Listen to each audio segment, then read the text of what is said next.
বাবু, আপনি বারবার র্যাডিক্যালাইজেশনের কথা বলেছেন। আমি আজ বলছি 90 ঘন্টা ধরে টানা রিপাবলিক বাংলা এই কভারেজটা করছে এবং আমরা মনে হচ্ছে এখান থেকে হয়তো এবার শুরুটা, এটা শেষ নয়। আপনি কি মনে করছেন?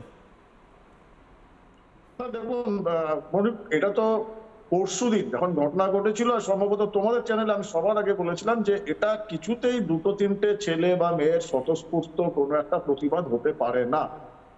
এটা very well organised, very synchronised. যেরকম প্যাটার্ন দেখছিলাম, টাইম কোঅর্ডিনেশন, ভেতরে ওই গ্যাস ক্যানিস্টার গুলো ব্লাস্ট হচ্ছে, আর বাইরেও কিন্তু ঠিক সেই সময় দুজন প্রতিবাদ করছে, ওই একটি মেয়ে এবং একটি ছেলে। সংসদের ভেতরে মোবাইল নিয়ে যেতে পারবে না, তাহলে সংসদের ভেতর থেকে বাইরে খবরটা আসলো কি করে? পার্লামেন্টারিয়ান ছাড়া কিন্তু বাইরে ওখানে জার্নালিস্টদেরও অ্যালাউড নয় মোবাইল।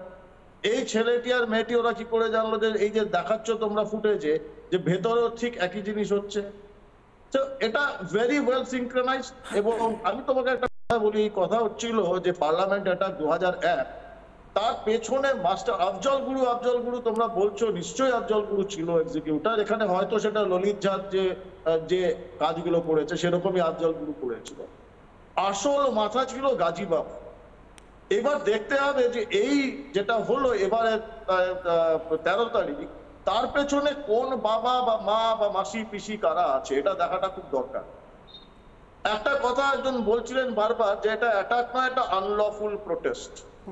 সম্ভবত বাংলার বিধানসভায় একবার একটা খুব পিসফুল লফুল প্রোটেস্ট হয়েছিল এবং বহু কোটি টাকার সম্পত্তিকে টুকরো টুকরো করা হয়েছিল, যেটা টিভি চ্যানেলে দেখা গিয়েছিল। তো এখন তারাই বোধহয় ডিসাইড করে দেবে কোনটা লফুল এবং কোনটা আনলফুল এবং কোনটাতে কোন ধারাটা লাগবে। দেখো ময়ূর, তুমি গতকালকের খবর যে পশ্চিমবঙ্গ সরকারের বিরুদ্ধে সুপ্রিম কোর্টে গেছে, এবং সুপ্রিম কোর্টে যা গেছে কেন্দ্রীয় সরকার, কারণ পশ্চিমবঙ্গ সরকার 72টা বিএসএফ আউটপোস্টের জন্য জমি দিচ্ছে না। যেটা আমি কিছুদিন আগেও বলেছি, আবার বলছি, এগুলো কিন্তু একটা ইন্ডিকেশন যে বাংলাদেশ বর্ডারটাকে কেন খুলে রাখা হচ্ছে, সন্ত্রাসবাদীদের ঢোকার জন্য, ইম্পোর্ট করার জন্য, বা এখন বাংলাদেশের নির্বাচনের সময় ওই সন্ত্রাসবাদীরা ভারতবর্ষের বাংলাদেশে আমাদের পশ্চিমবঙ্গে এসে সুরক্ষিত থেকে বাংলাদেশে যা কিছু করার করবে, কিন্তু তার বদলে তাদেরও কিন্তু কিছু এখানে পে করতে হবে। সে পেটা কিন্তু এন্ড অফ দ্য ডে আমাদের উপর ইম্প্যাক্ট করবে।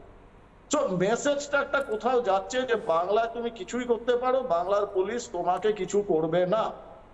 সম্ভবত শুনেছিলাম প্রশাসনের সর্বোচ্চ অধিকর্তা বলেছিলেন সংবিধানের শপথ নেওয়া, তার দুজন নিজের দলের দুজন এমএলএ ব্যাপারে, যে তারা ট্রেনে করে যখন যাচ্ছিলেন তার নামে কি কি আলোচনা হচ্ছিল, সেখানে দুইজন এমএলএ ছিলেন, তারা কি আলোচনা করছেন সেটা সংবিধানের শপথ নেওয়া প্রশাসনের সর্বোচ্চ অধিকারী তার বাড়িতে বসে জানতে পারছেন। আর বাগুইহাটিতে বসে ললিত ঝা এই যে এনজিও চালাচ্ছে সেটা প্রশাসন জানতে পারলো না, নাকি চোখ বন্ধ করে রয়েছিল?